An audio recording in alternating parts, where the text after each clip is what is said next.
It was August 2 years ago. I distinctly remember walking into the conference room, finding my seat, and sitting down, waiting for the speaker to start. He walked onto stage. It was extremely nondescript, kind of long black hair, nothing that really stood out. He started to share his experience about an airplane trip he took. He had an opportunity to invite his family, invited his mom, invited his sister, and invited his father. His father said, "I'm not going to be able to make the trip, but the rest of the family is going to be right there with you." When they got onto the plane, there was a discussion about which seat to take. He argued with his mom and his sister about where they should sit. They chose to sit directly behind him. As he tells the story, he talks about what a critical decision this was. In less than an hour after that plane took off, the plane hit the mountain. When it hit the mountain, it broke completely in half. His sister and his mom fell. When the plane landed and slid, there were a total of 16 survivors left in the shell of the airplane.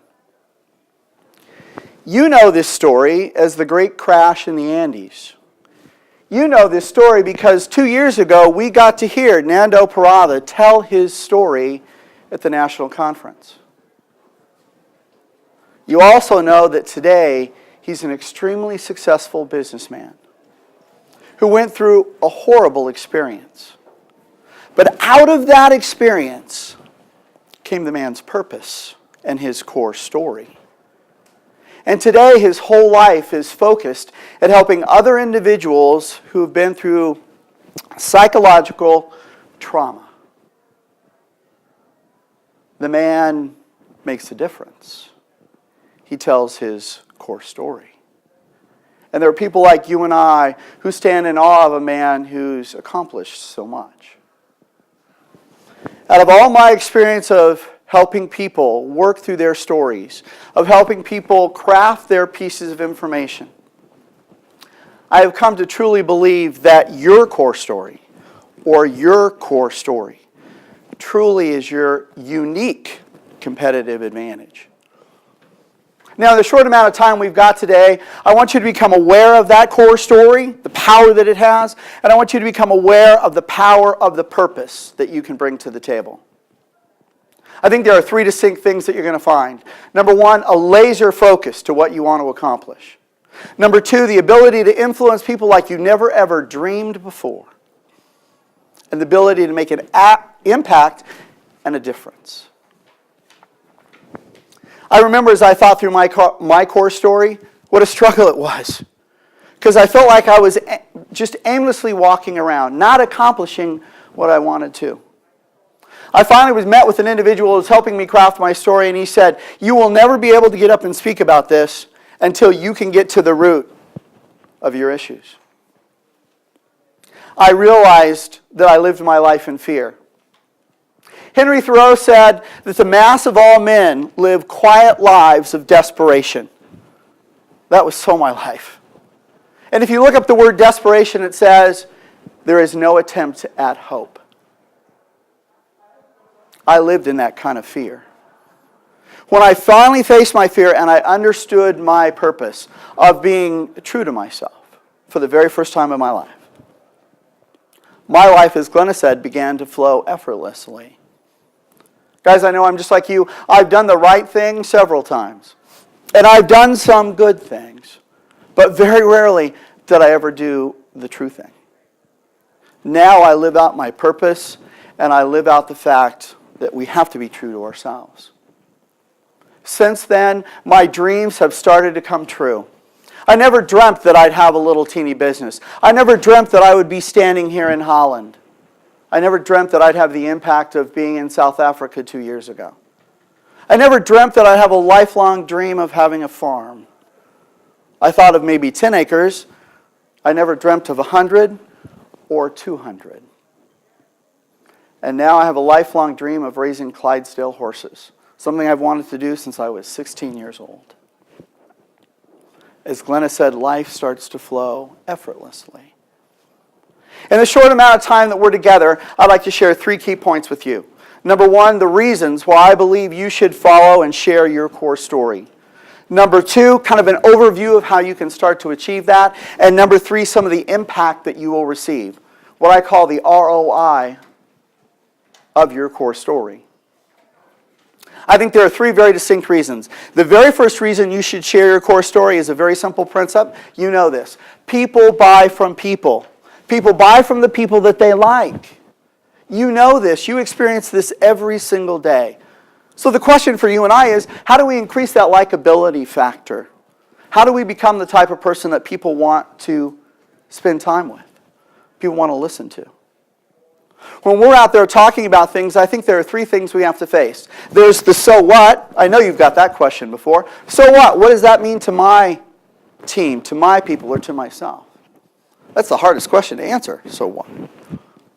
I think there are 2 other answers we can work on. The first one is, I'm just like you. Me too.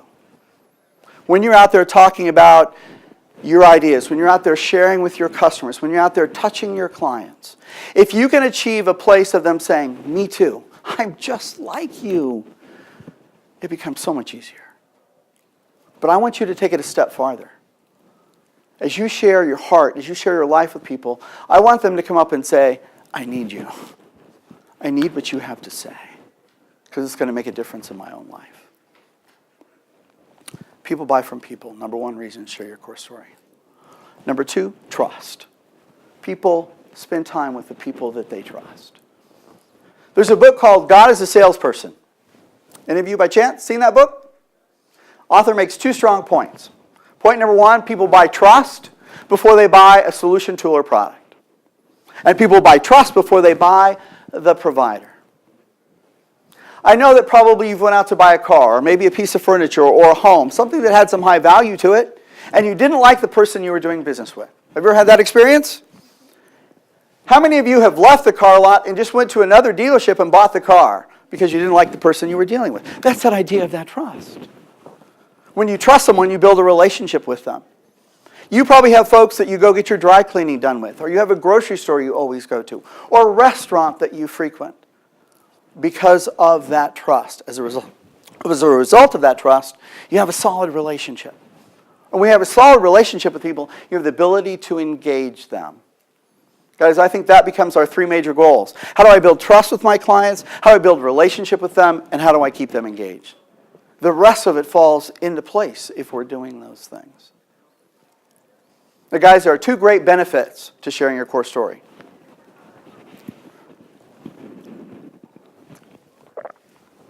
Number 1, there's no shelf life.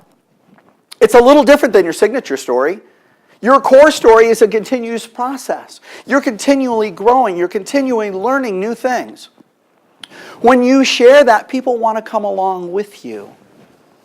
People want to be a part of something bigger than themselves.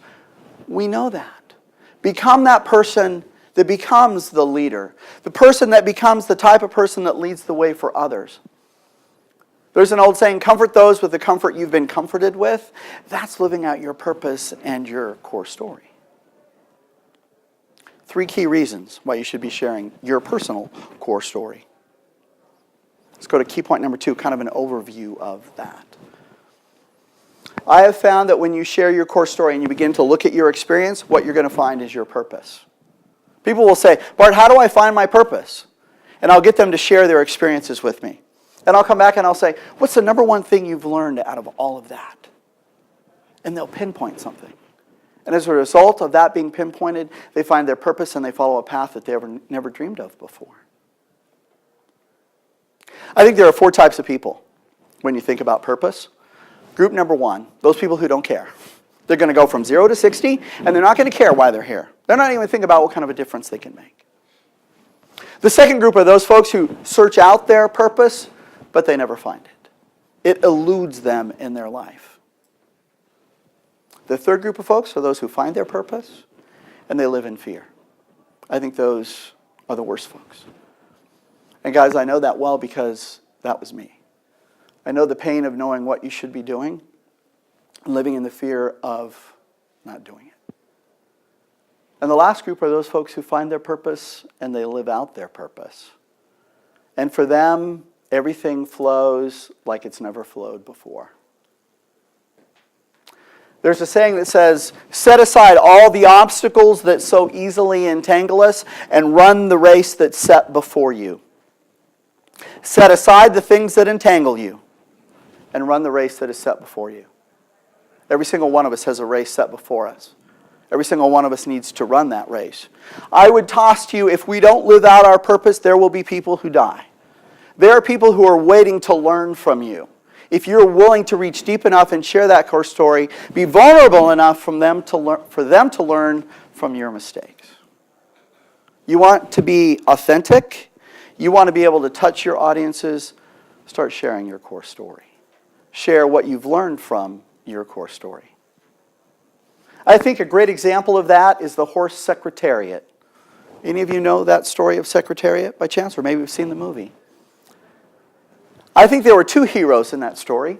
Mrs. Chinnery, who believed in the horse. Everybody else around her wanted to sell the farm and not keep the horse. She made a choice to do something no one else wanted her to do. Not even her own family wanted her to live out that purpose. A reporter once asked her, what's the relationship you have with Secretariat? She came back and said, I'm his voice. Whose voice are you for? Who are you speaking and looking out for? The way Mrs. Chinnery looked out for the horse. She set the obstacles aside and lived out what she knew she needed to do. And now there's the horse. That horse knew no fear. That horse knew his purpose clearer than any of us in this room do. He knew his purpose was to run, and his purpose was to win. If we could only brace that purpose as well as that horse did.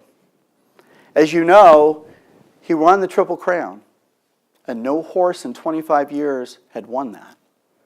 And no horse has won it since. The horse knew his purpose. He was clear on his destiny.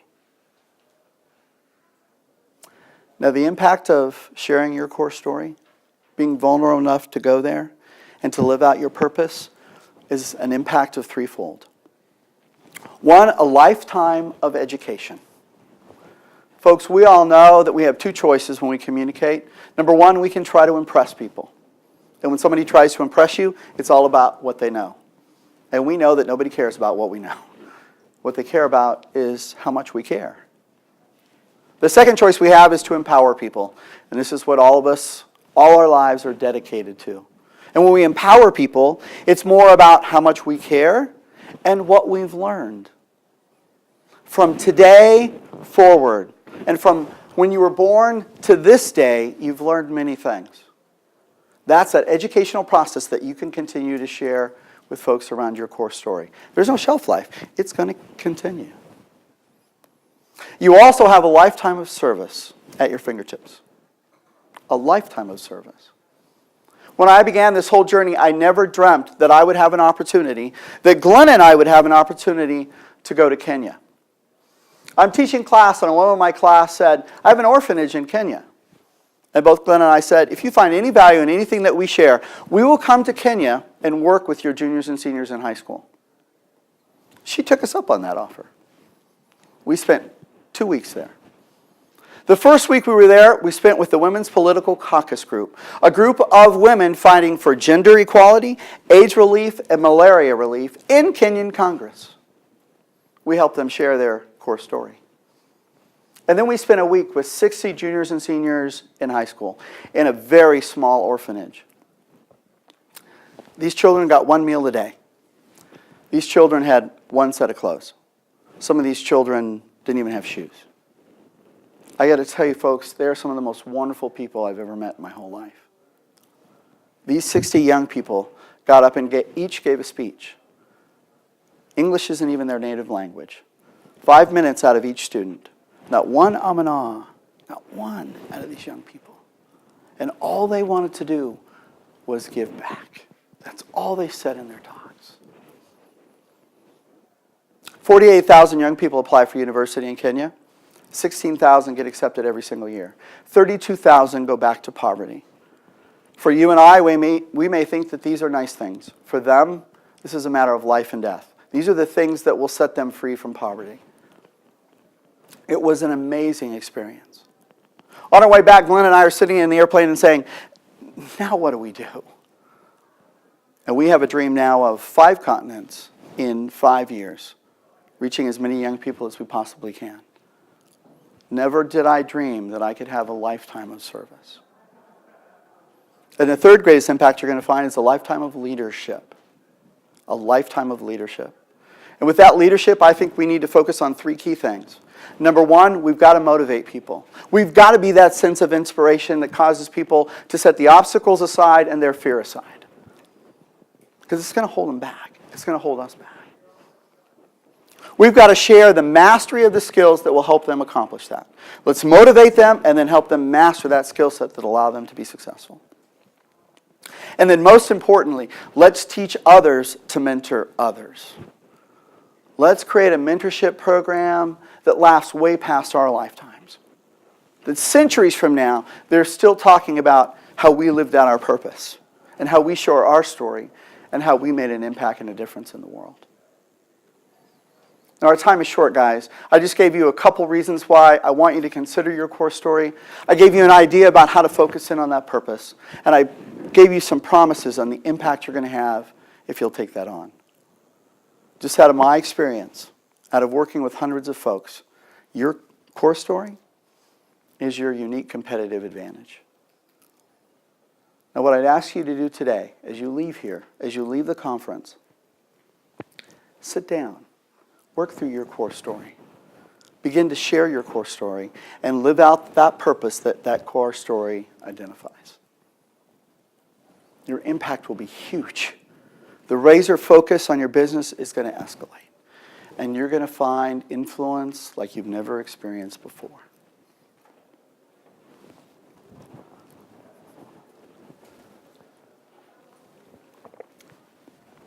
I remember being at the Global Summit 2 years ago in South Africa. Any of you at that conference by chance? We had an opportunity to hear Rolf Meyer speak. Rolf Meyer was the gentleman that helped rewrite the Constitution in South Africa.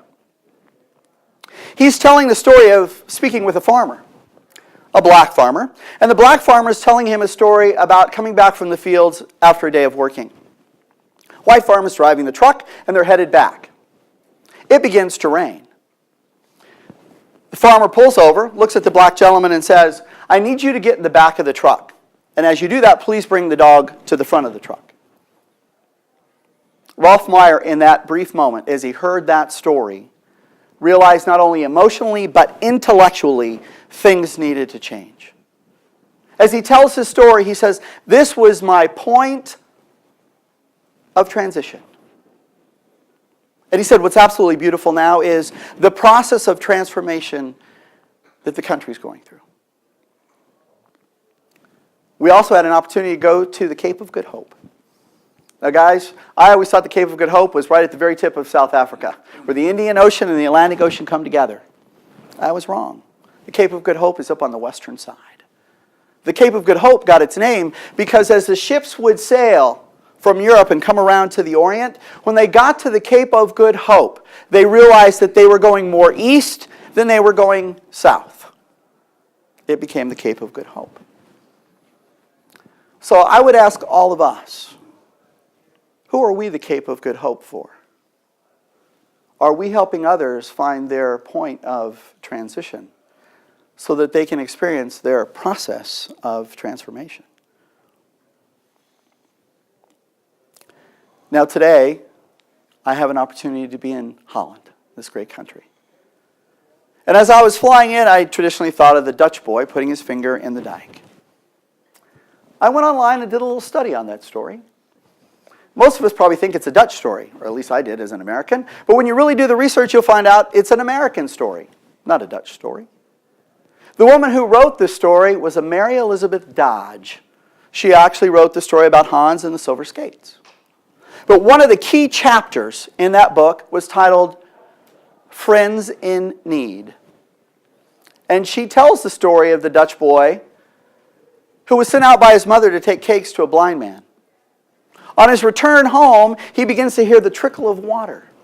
And as a good Dutch boy, he knows how important it is to be careful with the dikes. He goes over to the dike and realizes that the water is pouring from it.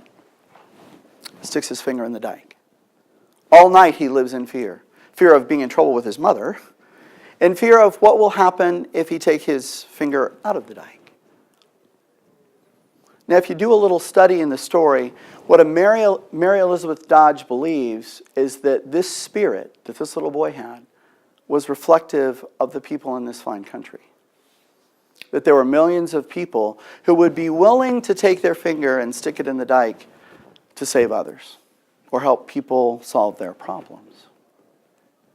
Whether we're in South Africa trying to create the point of transition, or whether we're in Holland putting our finger in the dike, are we willing to be the person who leads the way and comforts others with the comfort we've been comforted with? That little boy lived in fear. Now, I think probably one of the other greatest fears is the jockey when he rides the horse. One of the most dangerous things a jockey can do. When Secretariat passed, they did an autopsy on that horse. They found that that horse's heart was twice the size of a regular horse. Twice the size. That's what allowed that horse to run so fast, and that's what allowed that horse to run so long. A reporter asked the jockey what he was thinking and what happened the day that Secretariat won the Triple Crown. The jockey said, "I imagined that God leaned down and whispered in the horse's ear, 'Run your race. Go.'" I'm whispering in your ear today, run your race. Go. Thank you.